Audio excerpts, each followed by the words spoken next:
Tonight, we found out our grandma had died via the news.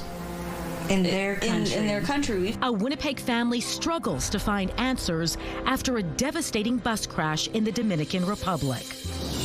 Also tonight, solar setback. So now instead of maybe 10 years, it could be 15.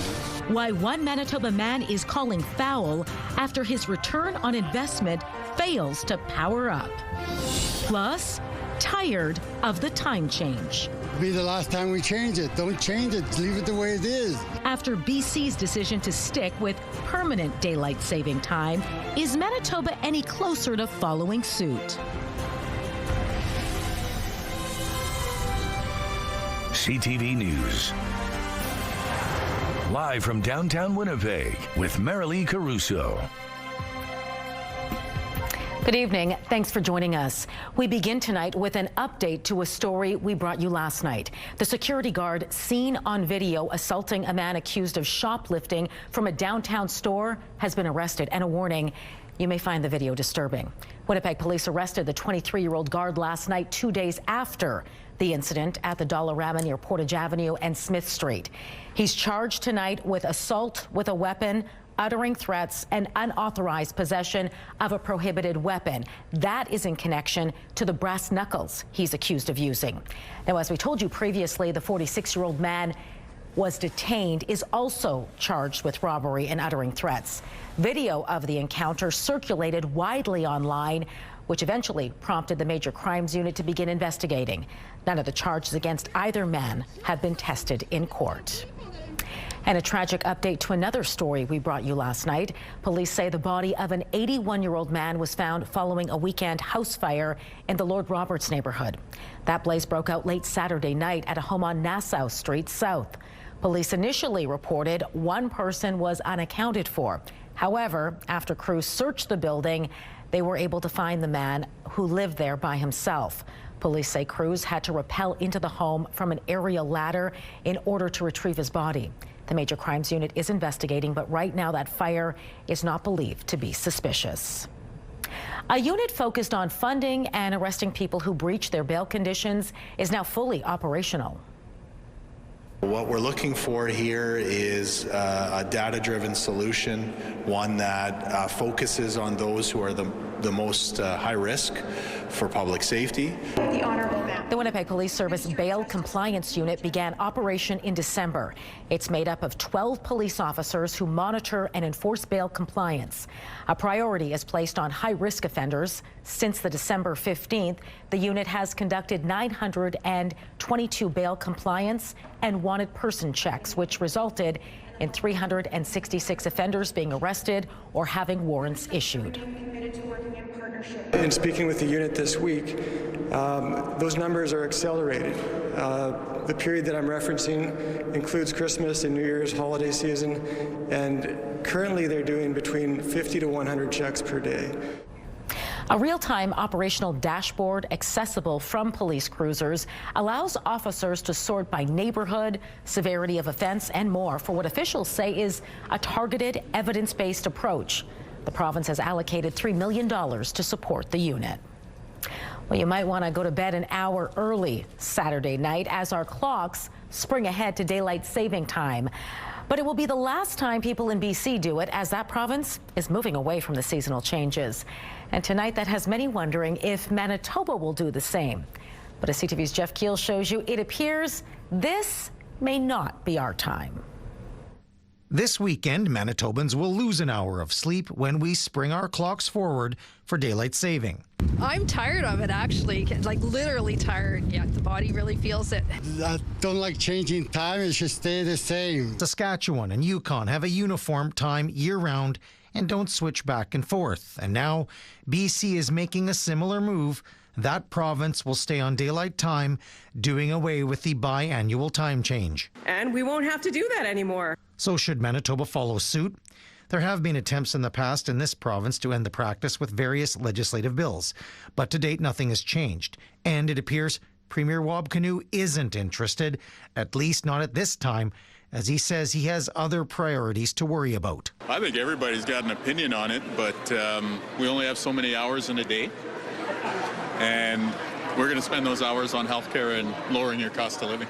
Some researchers say changing the time twice a year can be bad for our health, as it can throw off our biological clocks. Which eventually increases the risk for heart attack, for stroke, also for car accidents, and in general for mood disorders, and also increases the risk for depression. But Dr. Ina Rabinovich-Nikitin with the St. Boniface Hospital Research Centre says BC should have adopted standard time, not daylight time, where it can be dark when people are waking up. Our body is not adjusted to wake up when it's dark, and therefore it will eventually increase the risk for everything that I just mentioned. And BC is also getting some pushback for moving unilaterally.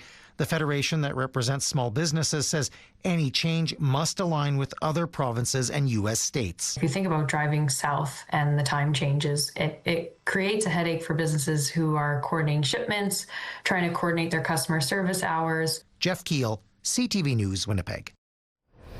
All right, Colleen Brady is in now with the first look at your Skywatch evening forecast. What are you tracking for us tonight, Colleen? Well, a few different things. It depends where you are in the province tonight. There's bitter cold in the north, not nearly as cold here in the south, but that comes with different things. The potential for freezing drizzle, for fog, and some very strong winds ahead tomorrow. And the south split in half. One half is going to be quite a bit colder than the other half. I'll show you where coming up and when we could see snow coming through the south too. The CTV Live Eye, though, first is brought to you by Bath Fitter, exclusive home of the PermaFit solution in Winnipeg right now. It is cloudy. It's -10 with those winds out of the west at 13 kilometers an hour. The wind chill feels like -16. The pressure is dropping and the humidity right now, Marilee, is 81%. Thanks, Colleen. A grieving Manitoba family says it has been left in the dark after their mother was killed and their father hospitalized in a tragic bus crash in the Dominican Republic. CTV's Danton Unger spoke to the family today and joins us now live. Danton, what happened? Marilee, the family says a bus driving tourists from the airport to their hotels crashed, resulting in 2 deaths and at least 19 others injured. It was only after a news report in the Dominican Republic that they found out it was one of their loved ones who was killed. And they don't seem to care that we've already lost her and we might lose him. Amanda Fullerton's parents, John and Colleen, left for a vacation in the Dominican Republic Saturday. The next day, Amanda received an urgent text from her uncle who was traveling with them. In hospital, bad crash. And then he phoned and he said that all he knew was that my dad was covered in blood and my mother was unconscious. Sunwing Vacation says on Sunday a bus transferring guests from Punta Cana International Airport to their hotels via their third-party provider Nexus Tours was involved in a crash that resulted in casualties. But in the aftermath, Amanda and her family says they didn't hear anything from the government, embassies, Sunwing, or Nexus Tours. We found we found out our grandma had died via the news. In their country. Even now, they say communication with the federal government and Sunwing has been limited as they're desperately waiting for any updates about their dad's condition. All they know is that he's in the ICU. We've had no contact. We don't know what's going on. We know he needs spinal plasty surgery if he's stable enough, and we've heard nothing. Global Affairs Canada tells CTV News it's aware of 2 Canadians who died in the crash, but would not confirm their identities. Canadian officials are providing consular assistance and are in contact with local authorities. Due to privacy considerations, no further information can be disclosed. Meanwhile, Sunwing Vacations tells CTV News we are in close contact with Nexus Tours as well as local authorities and are actively supporting impacted guests as well as anyone who may require assistance. But Amanda and her family want more than statements from Sunwing and the federal government as they work to get her father home alive and bring her mother's body back to Canada. We just want him home and my mom to come home where she belongs. The family tells us they've been told Sunwing will pay to fly one family member out to the Dominican Republic to be with their father. Wow, Danton, what is Nexus Tours saying about all of this? Well, Marilee, that company issued a statement saying at this point it's cooperating fully with the local authorities and Sunwing to provide support to all impacted guests. It said the Canadian Embassy has been notified and is handling the next of kin communications. All right, thanks for this, Danton. Manitoba's Commissioner of Elections is weighing in on some ads that were run by a political action group about the NDP. It says those ads contained false information but did not violate any election laws. At issue were some text messages and ads issued by Regina-based Canada Growth Council, Inc. in the run-up to the October 2023 election. It claimed the NDP would, if elected, allow free heroin and hard drugs for criminals. The commissioner says even if the group believed that to be true, such remarkable claims should be verified. However, he added the Elections Act does not forbid false statements about a party's platform. The council did not return our request for comment. The NDP won that election and captured 34 of the 57 legislature seats. Politicians will be back at the Manitoba Legislature tomorrow as winter break comes to an end. The fall sitting began in mid-November and largely focused on taxes and the cost of living. Premier Wab Kinew's NDP government has said it plans to bring forward at least 19 more bills, including a ban on machetes in public places. The fall session was also marked by heated debate, with the New Democrats calling the Tories misogynists and tofu eaters, and the Tories calling Kinew a liar and a criminal. A Manitoba homeowner is raising the alarm tonight over the cost of going solar. Over the last few years, he's watched the excess energy price of electricity drop after installing solar panels in his yard in 2022, and now he's concerned he may not be getting back what he believes he's putting into the energy grid. CTV's Joseph Bernacki explains. Medrick Cumberbatch has lived in this Cooks Creek house for 40 years. 5 years ago, Cumberbatch decided it was time to reduce his energy bill, so he went solar. After a year of use, it was the best thing I ever did when it comes to power. But Cumberbatch says the money he put into going solar isn't what he's getting back today. He says this 24-panel unit cost him $34,000 in 2022. The federal government and provincial government kicked in $5,000 each in grants, bringing that cost down. In 2023, he says he was able to sell the extra power for 6.5 cents per kilowatt hour. Now, that number has decreased. Now it's 9.9 cents coming in and 4.3 cents going out per kilowatt. Cumberbatch says his unit sends out close to 1,000 kilowatts of energy a month. He says it's becoming more difficult to justify that initial investment if the price of producing solar power keeps going down. If you want Manitobans to get into solar, get into wind, don't keep cheating us on what we are doing for the economy, for the environment. Manitoba Hydro says the historical average of the excess energy price since 2019 is 4.4 cents, close to what Cumberbatch is receiving now. The Crown Corporation says while that price does fluctuate, there could be some relief in sight for people like Cumberbatch in a few weeks' time. We set the price once a year, April 1st, based on a 12-month average of what we can sell or buy that energy for on the open market. And I can't give you the exact number, but I know it's going up. Still, Cumberbatch is advising others to be cautious and read the information online carefully before getting into solar. People, when they look at this is a really good idea. Give us the ability to do it for ourselves and pay us. Joseph Bernacki, CTV News, Cooks Creek. Enforcement of new rules around homeless encampments in Winnipeg has slowed down in recent weeks, largely due to the cold weather. That is according to the latest verbal report at City Hall. A public service says since mid-November, enforcement officers have taken action against 17 encampments, which is just 3 more since the last update. The city says part of the reason for the slowdown is because displacing someone in the winter when there isn't an alternative housing option could put people's lives at risk. It also noted the province's Your Way Home strategy to end chronic homelessness appears to be having a noticeable impact. Meanwhile, another 51 sites have had garbage removed and 119 signs have been posted. 15 had to be replaced due to vandalism. A city strategy to provide people places to go is proving popular in some areas, but not in others. A report to the Community Services Committee shows nearly 48,500 people were served by a permanent washroom facility on Main Street in 2025. That's around 4,000 more than the year before. During that time, thousands accessed the toilets, peer support, and water available. However, the 2 portable washrooms on Yonge Street and Cumberland Avenue experienced significant challenges, including vandalism, fires, theft, and improper disposal of sharps and other waste. It caused the city to drop the number of porta potties there from 6 to 2. Still to come tonight, Iranians seek safety and American embassies across the region come under fire. The fear, the panic, the anxiety experienced by millions of people in the Middle East and beyond is palpable. The latest on the conflict, plus a look at what the upheaval means for markets and your investments when we return.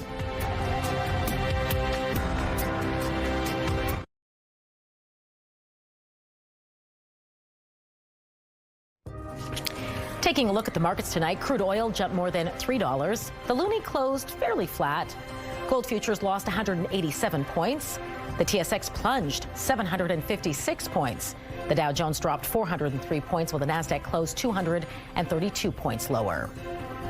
For the first time in 15 years, Winnipeg's New Flyer Industries is building transit buses from start to finish completely in Canada. Today, New Flyer officially opened its all-Canadian build facility. The bus manufacturing facility is creating 250 direct jobs and is expected to result in hundreds of additional indirect jobs. In the past, just the shell of the bus was built here. Then it was sent to the U.S. to be finished. Now, New Flyer will completely design and build the transit buses right here in Winnipeg. Federal Industry Minister Melanie Joly says New Flyer is an example for the rest of the country. We know that what has happened here at New Flyer can become something we can do at a larger scale. And there could be New Flyer in many sectors and also in many parts of the country. And so we know that in times of hardship, Canadians roll up their sleeves and we are able to build back and build back strong. And what has happened here is an example of building Canada strong. New Flyer is now looking for new Canadian companies to supply as many of the elements that go into the bus as possible. At the moment, the company sources them from the United States. The province spent $23 million to support New Flyer's new facility, alongside investments made by Ottawa and the company itself. Strikes are escalating tonight across the Middle East. Both the U.S. and Israel launched a fresh wave of attacks on Iran today, while American embassies in Saudi Arabia and Kuwait, plus the consulate in Dubai, were hit. Iranians, meantime, are escaping to safe zones like Turkey. CTV's Adrian Gobriel is in Istanbul with an overview of what happened today. As the sun sets on day 4 of this war, the scale and scope is painfully coming into focus. South of Tehran, Israel struck this compound today, belonging to the group responsible for electing Iran's next supreme leader. Throughout the night and into the day, Israeli forces have also been targeting Iranian-backed Hezbollah positions across Lebanon. The Red Crescent says that more than 780 have died in Iran since the fighting began on Saturday, with the single biggest loss of life taking place here at this girls' school. Neither Israel nor the U.S. have claimed responsibility, though nearby fresh grave sites have been dug to bury dozens of children. The president of the Red Crescent in Iran saying that more than 168 children, aged 7, 8, and 9, were martyred. The fear, the panic, the anxiety experienced by millions of people in the Middle East and beyond is palpable and was entirely avoidable. 11 countries across the region have been on the receiving end of airstrikes fired by Iran since the fighting began. Following an Iranian attack in Saudi Arabia, the U.S. have shuttered embassies in Riyadh, Kuwait, and Beirut. With Tehran under a daily, deadly bombardment, thousands of Iranians are trying to flee to neighboring countries. Turkey is home to more than 120,000 Iranians, with many residing right here in Istanbul's historic quarter. But foreign nationals we spoke with at cafes in this neighborhood declined to speak on camera, still fearful of the reach of the Islamic Revolutionary Guard and anti-Iranian sentiment here in this country. So celebrations in your house last night. Halit Yenejeh's wife is Iranian. The couple have been waiting for the decimation of the Islamic regime. Islamic regime. For for Persian people, we are happy, really happy. Devil's times finish. Halit, what is your hope for the future? We want good election, rules, good rules election, and secular system for Iran. As the flames of war fan out of control any semblance of peace in the Middle East, at this hour remains a distant hope. Tonight, U.S. Central Command said they've hit 1,700 targets since their joint operation with Israel began. With Iran hitting back, this entire region has been thrown into a state of chaos. Adrian Gobriel, CTV News, Istanbul. As that conflict deepens, stocks tumbled, although there was a slight recovery by the end of the day. So how does this fluctuation and the surge in oil and gas prices affect you and your investments? CTV's Michael Couture explains. The joy that comes with the opening bell quickly faded as the New York Stock Exchange dropped almost immediately. The TSX quickly followed suit as it dropped nearly 1,000 basis points 5 minutes after the open. Monday stock markets opened down but did recover, and some investment specialists see the dip as an opportunity. So I think there'll be some opportunities here for some of the potentially higher risk names that have got hit quite hard. To potentially look at these as entry points to get back into them. As stocks slide, the price of oil continued to climb. Iran produces less than 5% of the global output, but the Middle Eastern country is cutting off access to the Strait of Hormuz. More than 20% of the world's oil goes through that maritime passage. So while crude oil investments are rising, so is the price of gas. About $10 a barrel increase in oil prices results in 6 cents a liter at the pumps. The U.S. President Donald Trump campaigned on lower gas prices, but today he told reporters this increase should be short-lived. If we have a little high oil prices for a little while, but as soon as this ends, those prices are going to drop, I believe, lower than even before. Still, this former CEO of the Alberta Petroleum Marketing Commission worries Trump's prediction could be wrong. Iran has these drones, $20,000 drones, that seem to be able to shut down Qatar's LNG production, right? So if that's the case, then it'll be a long time before production returns. Now, if oil production continues to stall, some analysts worry the price could spike to $100 per barrel, a level the world hasn't seen since the 2022 Russian invasion of Ukraine. Michael Couture, CTV News, Ottawa. BC's chief coroner has announced an inquest into the mass shooting in Tumbler Ridge last month, starting with an investigation into access to mental health supports in rural communities. Jesse Van Rootseller was transitioning at the time of the shooting. Rootseller's mother and half-brother were killed at home before 6 more people were shot and killed at a school. The inquest will examine why firearms were returned to the family home, despite Van Rootseller having previously been apprehended under the Mental Health Act. The shooter's use of AI will also be scrutinized. The developer of ChatGPT suspended Rootseller's account for abuse but didn't notify police until after the mass shooting. The Minister of Artificial Intelligence is seeking answers from OpenAI's CEO directly. I want to know what changes they're going to make specifically to protect Canadians. My job, our government's job, is to make sure that Canadians are safe. These AI chatbots pose new challenges to us. Minister Solomon is scheduled to meet with Sam Altman Wednesday. No date has been set for the inquest yet, but it will take place after RCMP wrap up its investigation. Alberta's utilities minister says the province could see its first nuclear project launch within 5 to 10 years. The optimistic timeline was given during a keynote speech at the SMR Nuclear Canada Summit today. The 2-day event started in Calgary, bringing together industry representatives, regulators, and policymakers. Minister Nathan Neudorf says while the province is still in the consultation and public engagement phase, private entities are interested in building nuclear projects in Alberta. However, he says there's still a lot of steps and possible funding hurdles to overcome before one can be built. Flooding at the downtown Winnipeg Police Headquarters last month did some serious damage. A city spokesperson tells CTV News a complete assessment is still ongoing, but damages will likely exceed $1 million.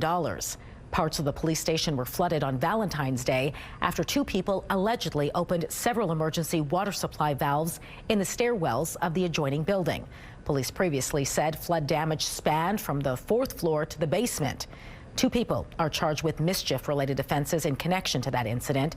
A city spokesperson adds the headquarters sustained even more water damage Sunday after some equipment malfunctioned. How does that look? It's an art and a science. Up next, we're going to take you to Notre Dame de Lourdes and introduce you to the family determined to keep churning butter from one of the province's last creameries. And there is a developing possibility we'll see some snow come through Winnipeg on Thursday. Not a sure shot just yet, but it's looking increasingly possible. Up to -2 degrees. Friday, -5, a mix of sun and cloud. And then look at the weekend. Yep, I know it's a few days out, but still, so far so good. +4 Saturday, a mix of sun and cloud. A mix of sun and cloud Sunday, a high of 2. There's the possibility of some flurries or showers even on Sunday evening. Chance of flurries Monday with a high of +3. Otherwise, a mix of sun and cloud.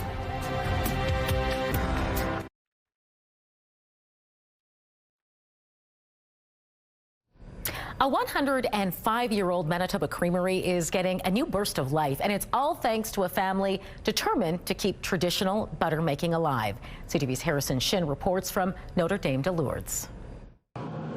That's how cream goes from liquid to solid. Welcome to Notre Dame Creamery, where 105 years of churned history continues. To my understanding, it is, if not the last creamery in Manitoba, this small town creamery, it is among the very last. It was first built in 1921 by Saint Boniface Dairy in Notre Dame de Lourdes, with several owners over the years, including Bothwell Cheese and Gay Lee. Now, Lebanese Manitoban Joseph Shaban continues the legacy after buying the creamery from the Ontario company. They didn't know what they wanted to do with the plant because they had around 14 plants across Canada, but they wanted to keep it going because they are a cooperative and they didn't want to see it close down because a lot of history is here. Shaban, a second-generation dairy scientist, makes churned, salted, and unsalted butter with about 10 employees hired from the area. Just so you know, this is around 1,900 pounds of butter. Bernard Busk, aka Barney the Butterman, has worked at the creamery for 17 years. He says the future looks bright and they'll keep the operation going as long as they can. Every person that comes in says the same thing. It's like, it's the best butter in Manitoba. It's like, so it's like, you do the old tap on their shoulder, and it's like you just keep with the recipe that you were told to follow. Shaban says locals welcomed his family when they took over the creamery. His partner was a Syrian refugee who settled in Canada with help from Manitobans. Now, Shaban says it's time to give back by expanding the business. We're getting equipment to come in to help us scale up, and we're hoping that we can employ more people in Notre Dame and the surrounding areas. Harrison Shin, CTV News, Notre Dame de Lourdes, Manitoba.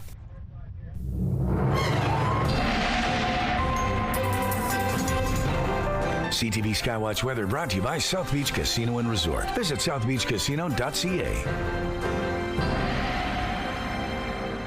Colleen Brady back now with your complete Skywatch forecast. Temperature is still pretty mild out there tonight. Not too bad. It will be a nice night temperature-wise, but we could see some other things start to happen overnight. Fog in parts of the province here in the south, sort of sporadically, and then next door too in northwestern Ontario, similar conditions. Places like Sioux Narrows, Fort Francis, you could see fog developing, otherwise cloudy, and there's the chance of some flurries there. But it is northern Manitoba still in the grips of an Arctic air mass, and so we have these yellow warnings for cold issued by Environment and Climate Change Canada that continue tonight for several northern regions, and this isn't going to let up just yet. But now Environment Canada figures that the stagnant weather pattern that's really across much of Western Canada, but it's also locking in this particularly cold air, it's going to start to budge on Thursday morning. So hopefully we'll start to see some improvement there. Probably the easiest way to explain this stagnant weather pattern is we have high pressure ridging out to the west, closer to the coast. We have low pressure troughing up over the eastern Arctic, and sort of between the two, we have an atmospheric setup where we will see a few rounds of light snows sort of making its way across the prairies. You can see this band tonight. We'll see snow likely from Swan River over to Barons River and areas a little further to the north as well. But there's also the potential for freezing drizzle and, as I mentioned, fog overnight for areas further south, including Winnipeg overnight and into the commute tomorrow. So do watch out for that, of course, if you have any driving to do, which a lot of folks do, of course. Into the morning hours, we see a little bit of that snow continuing. Now, Barons River, that should wrap up around noon or so. Some of that will move off into northwestern Ontario. Then with these rippling snowfalls that'll be coming through, none really delivering an awful lot, but they will be interrupted by higher pressure, basically putting the brakes on the snow temporarily. So we'll see that on Wednesday, but then the brakes let up, and then that's when that snow I was talking about earlier for Winnipeg may come through the city, but lots of other areas too may see some light snow. Also the possibility again for freezing drizzle for areas closer to the international border. For tonight for Winnipeg, cloudy with the possibility of fog developing overnight down to -12. Winds pick up a bit overnight out of the north at 15 kilometers an hour. Northeast winds for the commute tomorrow. Again, the possibility anyway of fog patches. Also add to that the risk of freezing drizzle around -9 for commute time, up to -8 in the afternoon, cloudy. And once we hit around the noon hour, that's when those north winds really start to strengthen and gust. All the way down to -36 degrees tonight for Churchill and Gillam. So it's not just wind chills. Of course, we've got some air temperatures that will be very cold. Light snow through Island Lake and likely for Thompson. Thompson drops to -33. Mix of sun and cloud there tomorrow, -22. Churchill, you saw there, bright and sunny, also a high of just -30.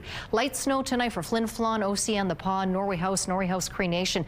Now tomorrow, that snow should wrap up in the morning for Flin Flon and The Paw, -20 and -19 respectively. Further south, there's that snow tonight for Swan River, as much as 5 centimeters as possible, down to -18. Dauphin, Neepawa, Brandon, watch out for fog developing overnight, -12 overnight for Brandon. Temperature only rising to -10 tomorrow there, cloudy.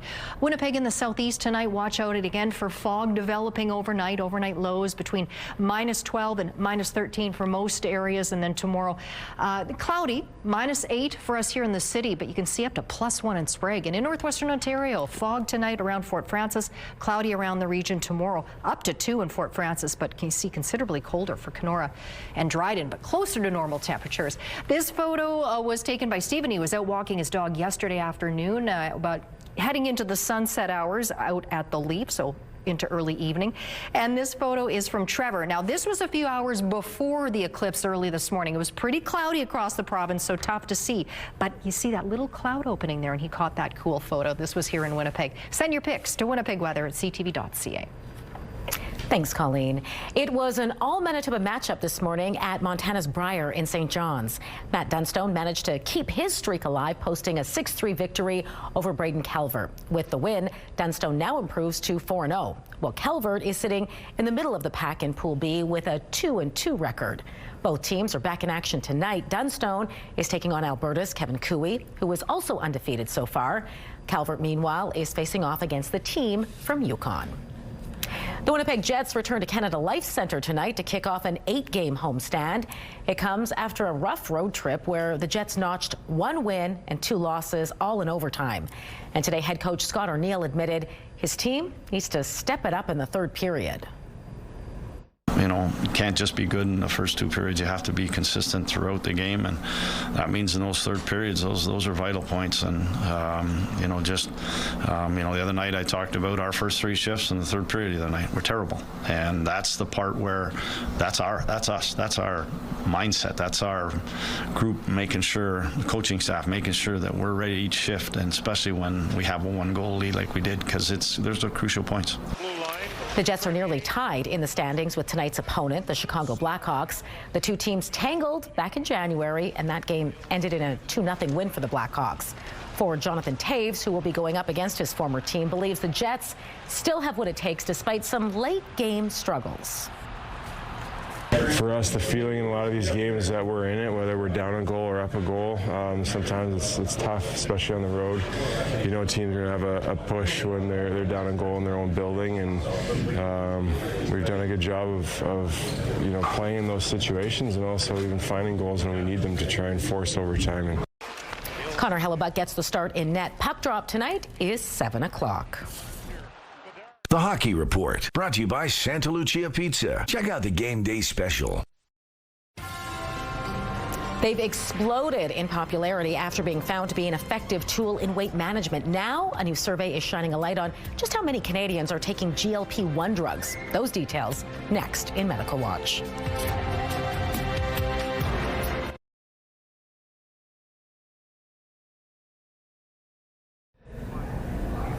If you have a preteen gamer in your family who struggles to control the habit, the findings of a new study will interest you.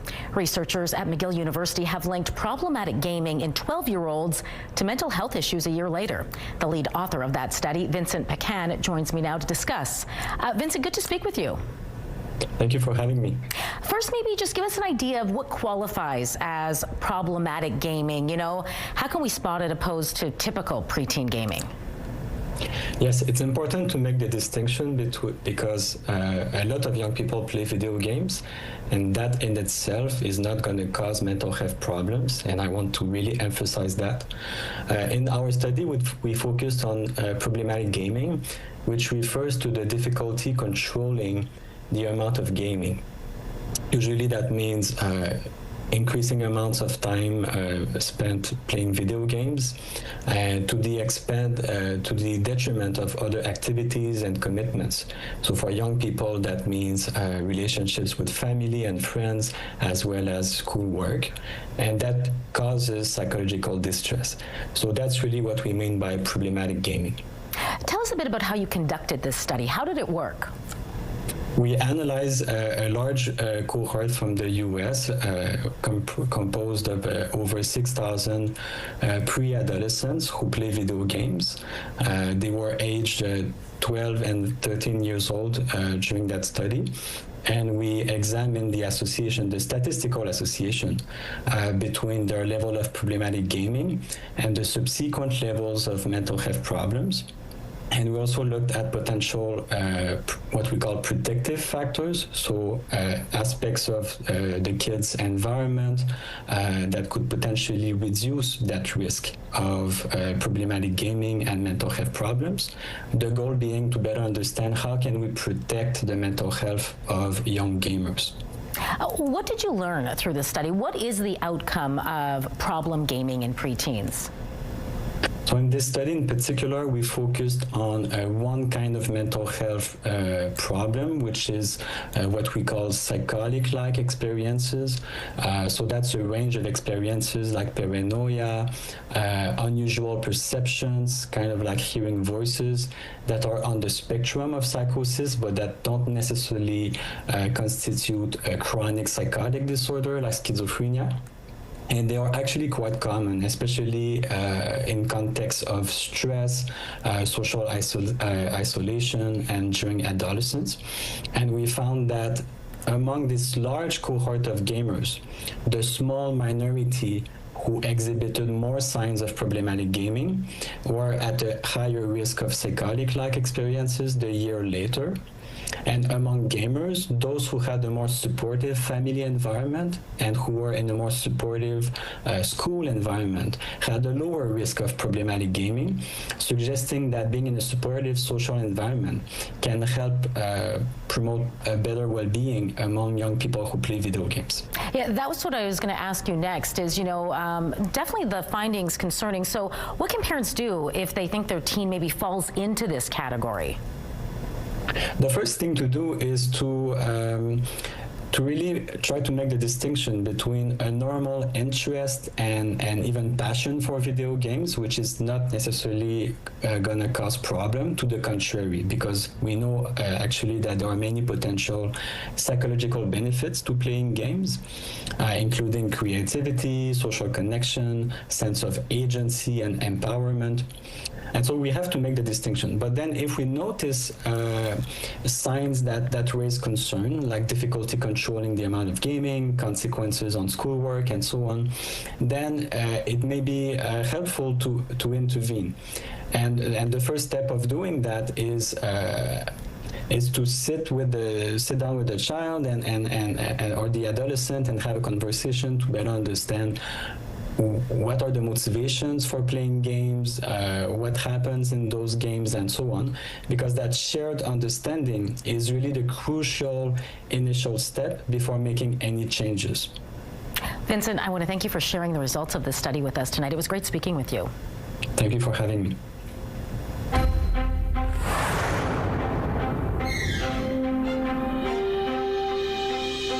A new survey finds roughly 3 million Canadians are taking GLP-1 drugs, and millions more would like to. A Leger healthcare poll finds more than half the people taking the medications, which include Ozempic, reported decreased appetite, with 40% reporting fewer cravings. Meanwhile, 4 in 10 people report having cut back on alcohol since going on the medication. Weight loss is the #1 reason people take the drugs, followed by diabetes. Treatments, more than half who are interested in taking the medication say cost is a significant barrier. An investigation has found at least 111 substances of unknown safety have been added to foods, drinks, and supplements and sold in the United States without alerting the U.S. FDA. The investigation was done by Environmental Working Group.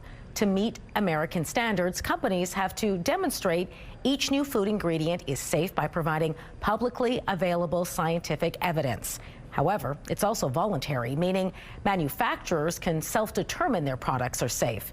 Many of the substances were found to be extracts of seemingly benign products such as grape skins, green coffee beans, mushrooms, and aloe vera. However, the report authors point out extracts can have different health effects than their base products. For example, highly concentrated green tea extract has been linked to liver damage, and unpurified whole leaf aloe vera extract can cause cancer. The group behind the report is urging the U.S. government to prohibit companies from being able to declare their own products as safe. Medical Watch is brought to you by Manitoba Coster Denture Clinic.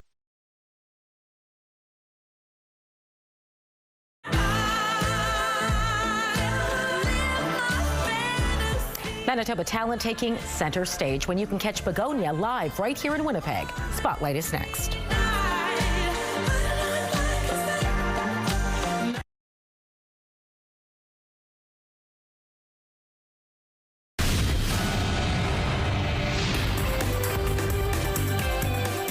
Spotlight, sponsored by the Casinos of Winnipeg, presenting the Irish Rovers. Begonia has been enjoying a lot of success recently, and now the Juno Award-nominated artist will be performing across the country, including a show right here in her hometown.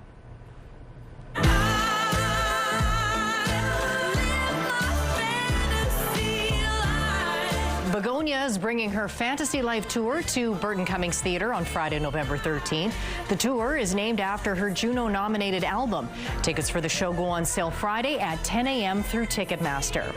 The Downtown Winnipeg Biz is hoping to lure foodies and the culinary curious to the city's core with a new food festival kicking off this week. Between March 11th and 22nd, 31 downtown locales will be serving up limited-time menu items and features. Dishes run the gamut from breakfast and pizza flights to specialty sandwiches and sundaes. For a full rundown of what you can expect, you can head to downtownwinnipegbiz.com. The Guess Who is touring across Canada this summer, including a performance here in Winnipeg, and now we're learning they'll be playing in the U.S. as well.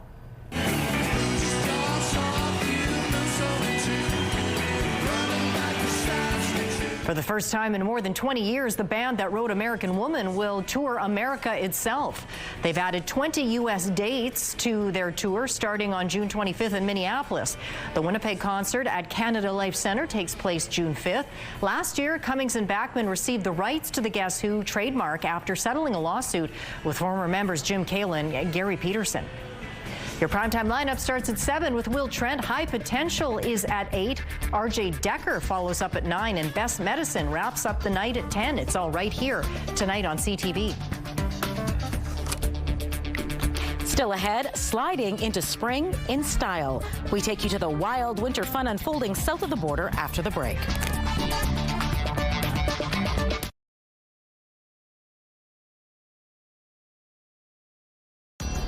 Women's clothing provided by R.W. & Company. Salon services provided by S&T Spa Salon.